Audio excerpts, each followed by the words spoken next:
Hello everyone, you are watching serial से आप आज जहाँ पे मिलती है शो से जुड़ी अमेजिंग जानकारी। बात करते हैं टीवी सीरियल तेरी मेरी डोरियों के आने वाले एपिसोड की। तो शो की शुरुआत में दिखाया जाएगा कि अंगद कहेगा कि गैरी, ज़रूर तुझे ऐसा लग रहा है ना कि तेरा टाइम वेस्ट हो गया, इसलिए अब तू हमारी प्रॉपर्टी पर नज़र गड़ाए हुए है और तू इसीलिए हम सब से यही रिलेशनशिप मेंटेन करने का ड्रामा कर रहा है। लेकिन तू ध्यान रख, जो तूने मिट्टी में मिलाया है वो हार्ड वर्क से हम दोबारा हासिल भी कर सकते हैं तभी, लेकिन तू हमारे बरार्स के रिलेशनशिप को कम्प्लीटली नहीं तोड़ सकता। लेकिन तेरे साथ हमारा रिश्ता ख़त्म हो चुका है। गैरी कहता है कि मैं सच में अपनी मिस्टेक्स पर पछता रहा हूँ, प्लीज़ मुझे माफ़ कर दो। साहिबा ने तो देखो माफ़ भी कर दिया, उसने हम दोनों का रिलेशनशिप नहीं तोड़ा। अंगद कहता है कि साहिबा ने भले ही तुझे माफ़ कर दिया हो, लेकिन तूने जो कुछ किया है वो मैं कभी भी भुला कर के तुझे सपोर्ट नहीं कर सकता। गैरी माफ़ी मांगने लगता है, वो कहता है कि प्लीज़ अंगद ऐसा मत करो, और वो स्लिप हो जाता है पहाड़ी से। अंगद उसका हाथ पकड़ता है। गैरी कहता है छोड़ दो, अगर तुम्हें रिवेंज लेना है तो यही सही मौका है। अंगद रिकॉल करता है बुलडोजर कैसे बरार मेंशन के कंपाउंड वॉल को डिस्ट्रॉय कर रही थी। गैरी यहाँ पर कंटिन्यूटी में कहता है प्लीज़ मेरा हाथ छोड़ दो और बदला ले लो। अंगद उसे उठाता है और पहाड़ी के इस तरफ फेंक देता है।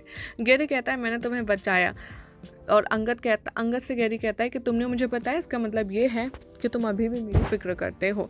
अंगद कहता है कि ऐसा कुछ भी नहीं है, तुम मुझसे दोबारा बात करने की कोशिश मत करना। अब वो अपनी कार ड्राइव करके ले जाता है। गैरी रिकॉल करता है कि अंगद ने कैसे उसकी ज़िंदगी बचाई, और यहाँ पर वो सोचता है कि अंगद अभी भी अपने छोटे भाई की परवाह करता है। सिमरन यहाँ पर अपना टेडी साहिबा को देती है और कहती है कि ये सोल्यूशन है अंगद भैया के गुस्से का। साहिबा रिमाइंड करती है कि कैसे उसने अंगद को ये गिफ्ट दिया था। सिमरन कहती है कि मैंने इसका नाम भोलू सिंह बरार रखा है।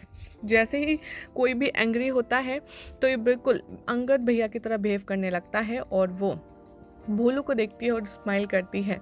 साहिबा कहती है कि आपको ये बहुत पसंद है ना टेडी। तभी यहाँ पर कहती है सिमरन आपको ये टेडी अंगद को देना चाहिए।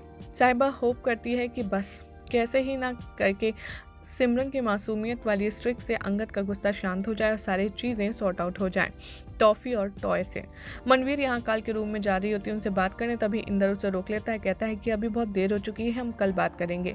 लेकिन वो फिर भी दारजी के रूम में घुस जाती है। दारजी कहते हैं क्या हुआ। मनवीर कहती है गैरी ने हमारे लोन को कैप्चर कर लिया है साहिबा की वजह से। अकाल कहते हैं कि अभी मुझे उसके बारे में बात नहीं करनी। मनवीर कहती है कि गैरी ने हमें धमकी दी है, अब चीज़ें वो नॉर्मलाइज करने की कोशिश कर रहा है। गेस्ट हैं, इन्वेस्टर्स हैं, वो सब गैरी की इस तरीके की हरकतों को देख कर के क्या बैड इम्पैक्ट नहीं पड़ेगा उन पर। अकाल कहते हैं कि हम कोई ना कोई उपाय ढूंढेंगे। मनवीर कहती है कि हमें गैरी को लात मार के घर के बाहर कर देना चाहिए। इंदर कहता है कि तुम्हें जसलीन के बारे में भी सोचना चाहिए जो कि बीमार है, वो अपने बेटे से जुदाई बर्दाश्त नहीं कर पाएगी। मनवीर कहती है कि गैरी ने अंगद को बहुत बड़ी धमकी दी है, अंगद की ज़िंदगी तो मैं खतरे में नहीं डाल सकती और ना ही इन घर वालों की, इसीलिए मैं गैरी को यहाँ नहीं रहने दूंगी। इसीलिए अंगद की विश भी यही है और मैं उसकी विश का पूरा ख्याल रखूंगी। जब जोत यहाँ अकाल से कहती है कि डिसीजन जसलीन की कंडीशन को दिमाग में रख कर कीजिएगा। अकाल यहाँ सिमरन के रूम से गुजर रहे होते हैं, तभी सिमरन और साहिबा की बातें सुनकर रुक जाते हैं। सिमरन कहती है कि गैरी घर के बाहर क्यों रह रहे हैं, उनका अपना रूम नहीं है जैसे मेरा है, क्यों सब उनको इतनी हेट करते हैं। साहिबा कहती है क्योंकि गैरी ने बहुत बड़ी मिस्टेक की है, हर कोई उन पर नाराज़ है। सिमरन कहती है तो क्या गैरी अब मिस्टेक करेंगे अपनी फैमिली में तो क्या फैमिली उनका साथ नहीं देगी। मैं जब अनाथ थी ना, लोग मुझ पर कमेंट करते थे और कभी भी मुझ पर ध्यान नहीं देते थे, लेकिन जब मैं अपनी मम्मा के साथ थी, अपने पापा के साथ थी, तो मैं अच्छे से पढ़ती थी और गुड मार्क्स लाती थी और मेरे फादर बहुत खुश हो जाते थे। हर कोई मेरी मम्मा को हेट करता था जब वो ज़िंदा थी, लेकिन जब वो मर गई तब सारे फ्रेंड्स उनकी तारीफ़ करते थे मेरे, इसीलिए हमेशा से वो मुझे डांटती थी कि मैं उनको डांटती थी कि वो कितनी बुरी मम्मा है, और ये चुपचाप सुनती रहती है और उसके लिए देखकर के साहिबा इमोशनल हो जाती है। वो कहती है कि क्या गैरी अंकल को हर कोई प्यार नहीं करेगा, क्या वो ये घर छोड़कर हमेशा के लिए चले जाएंगे। साहिबा से हक करते हुए कंफर्ट कराती है और उसके वर्ड्स अकाल के डिसीजन पर इम्पैक्ट करते हैं। सीरत यहाँ पर वीर से बाहर मिलती है। वो पूछती है कि क्या हुआ, तुम चुप क्यों खड़ी हो। वीर कहता है कि यश ने मेरा माइंड, मेरा करियर, सब कुछ बर्बाद कर दिया। मैंने बहुत बड़ी अनाउंसमेंट की थी, तभी मैं ह्यूमिलेट भी हो गया। सीरत कहती है वीर से कि तुम अच्छे गाने लिखते हो और यश की वजह से तुम्हें एक अच्छे गाना गाने का अपॉर्चुनिटी तो मिली। तभी वो कहती है कि पूरा वर्ल्ड उसे सुनेगा। तभी वो कहता है कि क्या मतलब है तुम्हारा। वो कहती है कि हाँ, तुम कहीं ना कहीं उस गाने को रिलीज़ कर दो। वीर कहता है कि मैं प्रॉपर लॉन्च चाहता हूँ, लेकिन अब मेरे सपने बिखरते हुए नजर आ रहे हैं। कीरत कहती है तुम राइजिंग स्टार हो जो अपनी मंजिल तक ज़रूर पहुँचेंगे। वीर यहाँ पर अपने जो सन है उसे डिलीट करने की कोशिश करता है, लेकिन सीरत उसे रोक लेती है और वो कहती है कि तुम अभी एक रैंडम लिसनर की तरह इस गाने को सुनो।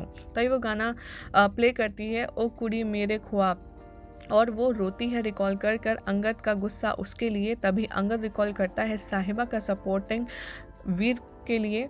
वीर यहाँ कहता है कि बस बंद करो, और वो रिमाइंड कराता है कि कैसे एक हाथ मेरे फादर का था मेरे सर पर, और अब अभी भी मैंने जो अपना प्रॉमिस किया था तुम्हारे फादर के साथ, अब मैं उसे पूरा करूँगा। सीरत अपलोड करती है सॉन्ग कहीं और वो कहती है कि मुझे वीर को इसके बारे में अभी नहीं बताना चाहिए वरना वो डिलीट कर देगा। साहिबा अंगद को कॉल करती है बार बार, लेकिन अंगद बार बार कॉल डिस्कनेक्ट करता है।